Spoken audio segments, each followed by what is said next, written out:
Hi folks, Glyn here, back with another video for you. Real quick one here. Just want to show you how we can go about creating the lens flare that you can see on this action figure here of Superman. So we're going to go from something like this to something like this.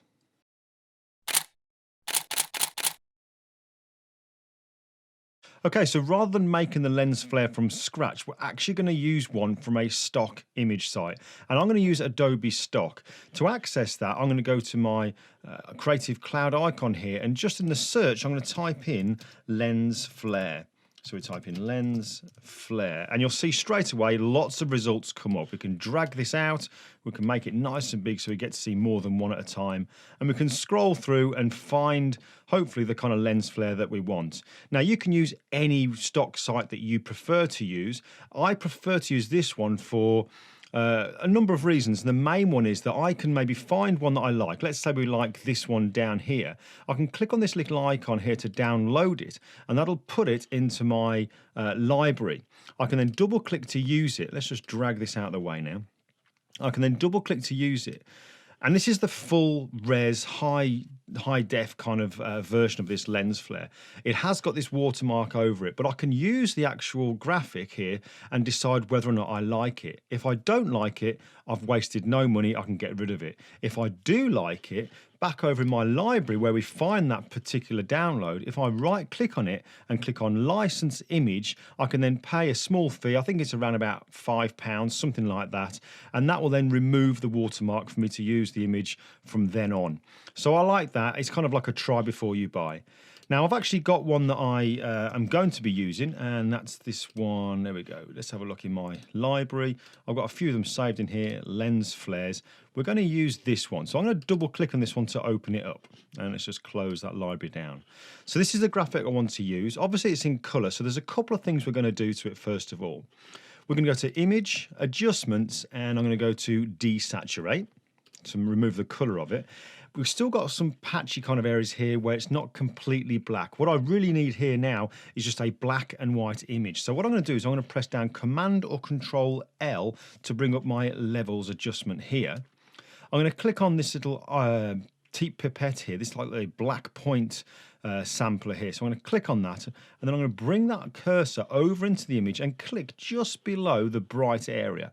It's kind of like the grey part just around about here to tell Photoshop anything that's directly underneath the black point sampler here, anything of that kind of tone, change it to completely black. So now we can see it's really kind of added a lot more black into the image, but we're still left with this nice white area here. So we just click OK to close that down.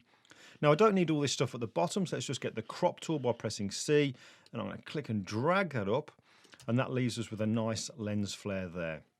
Okay, so what I'm going to do now then, we'll go to select all, and then edit and copy. Let's go back now to our Superman image, and let's just get rid of all this stuff here that we don't need.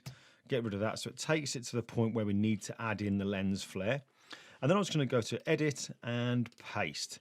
Now it's quite big at the moment, so what I'm going to do is press Command or Control T to get the transform handles, and we'll just drag it downwards, something like this, just so that it gets around about the right kind of size we want, and press enter or return to commit that. Now I can drag this around, but it's quite difficult to see exactly where I'm going to place it with all this black around it. And this is where the magic of blend modes comes into Photoshop, because all I need to do now to get rid of the dark areas but keep the bright areas is come over to the layers panel and change the blend mode from normal to screen. It immediately knocks it out, so we can see now we're just left with the bright flare, which is actually what we wanted. Now I'm going to position that over his shoulder somewhere around about there. I might actually go to the transform again, and let's just make it just a little bit bigger, something like that. That's more like it.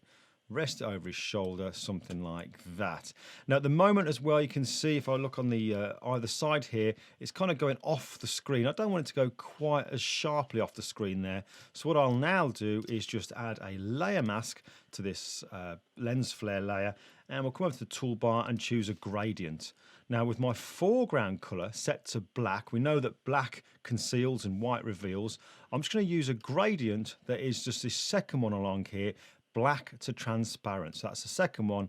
Click OK, and then all I need to do is just click outside of the canvas area over on the left and drag in across to the right, and that'll start to soften that down here so it doesn't disappear off quite so harshly. And we'll do that over on the right hand side as well. So we can go from that to that. Now you can see obviously in the final picture we sorted out this Man of Steel's arms, because at the moment they look just like toys, but that's a real simple and quick way of making a lens flare. And of course it doesn't have to stop there. You might want to add a little bit of colour into it. So all you need to do then is go and choose something like a hue and saturation adjustment layer. Make sure that you click on the clipping mask icon just at the bottom down here, this little icon. If we click on that, it'll then tell Photoshop that any adjustments we make now are only going to affect the layer directly below, which is the lens flare. So let's click on colorize, and now we can change the color of the lens flare that we want. So we can come and change the hue.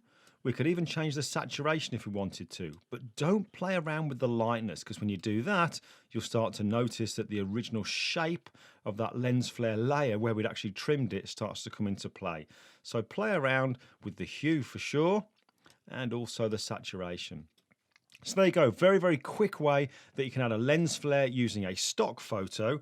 Now, if you want to know more about this particular picture that we've got here, if you go over to my website, glyndewis.com, there's a little blog post that I actually created there, and that'll take you through the idea behind this picture, why I came up with it, and how I actually photographed it. So you're going to get to see some of the behind the scenes pictures there, how I set it up, because this is obviously one of those little Hot Toys miniatures, where I got the idea from with the original Man of Steel poster, and obviously the final image as well. So that's on the blog.